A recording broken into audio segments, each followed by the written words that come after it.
We haven't talked at all about the signing of Isaiah Oliver. And I think it's kind of an interesting move. He played with the Atlanta Falcons. He played 238 of his 331 snaps this year as a slot corner. Pro Football Focus Vish ranked him sixth best in the NFL as a run defender among all cornerbacks. He did tear his ACL in 2021. I hadn't realized that.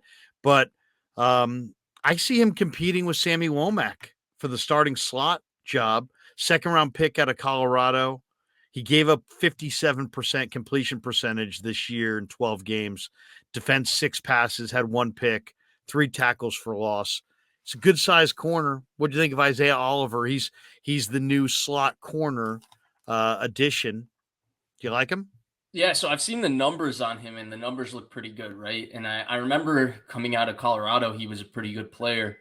I know he had a very rough start in Atlanta, but unfortunately, I wasn't able to get to watching any of him before the show. So I don't know, other than just the numbers and the PFF grades and all of that, I don't actually know how well how well he's played.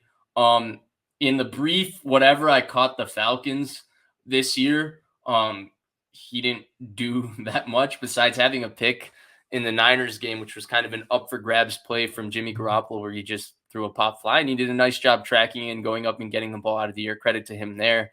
I wonder about his tackling, playing in the slot for the 49ers, right?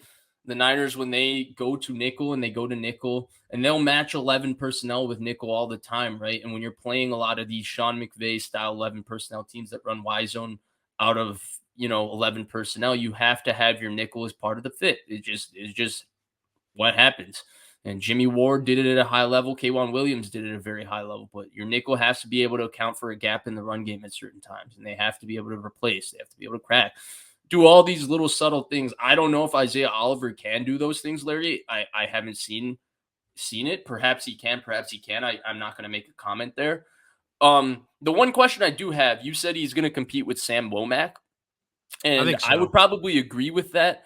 But in the short period of time last season that we got to see when Jimmy Ward was hurt, but also Emmanuel Mosley got hurt, Sam Womack actually came in and played outside, and it was Diamador Lenore who kicked in inside. And it was Diamador Lenore who was obviously replaced Sam Womack after week 1 as the nickel with his practice play. Do you think there's a chance that they might? I mean, Womack's frame and ability to run, he's not just a guy that has to play in the slot, right? Because he has long enough arms that can allow him to play outside. And he's fast enough to play on the outside, right? The number one rule for a corner playing on the outside is, are you fast enough where you can, run with guys and not be threatened vertically every play? There's this corner coming out in the draft right now, the Illinois corner, Oh, Devon Witherspoon. Witherspoon. Yeah, Yeah, terrific player, awesome great. player, but I don't know if he can run. And that's a big question mark when you're talking about a top 15, top 20 pick. I mean, I remember there's a play against Wisconsin, not to go on a big tangent, but he's playing a deep third and he gets run by whatever receiver from Wisconsin. I guarantee you that guy doesn't run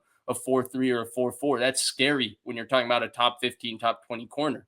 And so Womack does have the physical ability to play outside. So I do have that question. I think you're ultimately right because they drafted Womack with the plan of him being the future slot player. But because of that midseason, I wonder if it's maybe Lenore who kicks inside ultimately. Well, it's I think the reason that you saw Lenore go inside and not Womack is it's harder to play inside. You get the two-way break, you can get picked off, you need to be more physical. I think Womack has the ability long term to be a nice nickel player, but I think Womack's going to be one of their most improved players this year. He's got the skills to break on the ball and take one back.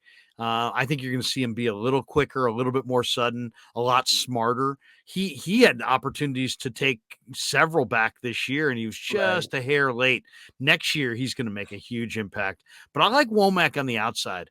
I really do. I like Womack on the outside. I think Oliver's going to play on the inside. I'd like Womack as like the third corner on the outside. Maybe your starting corners are Oliver, Lenore, and Charvarius, Are you and then confident of Oliver in the run game? I haven't yeah, seen, so I'm yeah. asking. Oh, Yeah. yeah. I like him. He's a big bodied guy. We got some interesting names here in the chat. Marcellus says Darius Rush, South Carolina. I love Darius Rush, but yeah, he's got a That one. long arms, physical player. I like Oliver. I think he can be picked on if you have deep speed, but in the slot, I think he could be a nice fit. And I think that's Larry, what have you they seen got him. Christian Gonzalez yet? Yes, I love him from Wow. Oregon. Yeah, Yeah. tremendous It's a top player. 10 pick at corner. First round pick for sure. Yeah, I think that's a top 10 corner. When you're that fluid, he's such a long linear athlete, right? So you he's expect big those time. guys to be so straight line-ish. And this guy flips his hips and runs like he moves like a 5'10" Jair Alexander or Marshawn Lattimore. Perhaps not that fluid in his ability to transition, but I that's a top 10 corner athlete. Like when we're talking about elite traits, right? With Cleveland Furl drafting people in the top 10. Bill Parcells used to say that, right? First 15 picks, you always draft a prototype player. Whatever you write on the board, that if we want a corner, these are his physical requirements. You always, in the top 15, you always take a prototype player, unless the player is so exceptional. Devonta Smith, for example, that you skip prototype a little bit and you do that. And so, Christian Gonzalez is prototype to the T at corner. He's tall, he's long, he moves. I'll tell you one of the things I'm having a hard time with in the draft is one of my favorite players is Michael Mayer from Notre Dame, and then I watched him at the combine. And he wasn't very impressive. He didn't run well. He ran. George Kittle ran 4.5. Right. Michael Mayer ran 4.7. Michael Mayer also didn't. His agility wasn't great. His 3-cone wasn't great. His 10-yard split wasn't great. So I'm going to ignore all that and still want him anyway. But, I don't think this idea that he was going to go top 10, forget that. He's probably going to go 20 to 40. Didn't Hawkinson run 4.7 and he went, 8th? I believe so. So, I mean, there is some precedent there, I guess. The one thing I would say, Larry, I haven't touched on any of the tight ends, is I do know the class is good.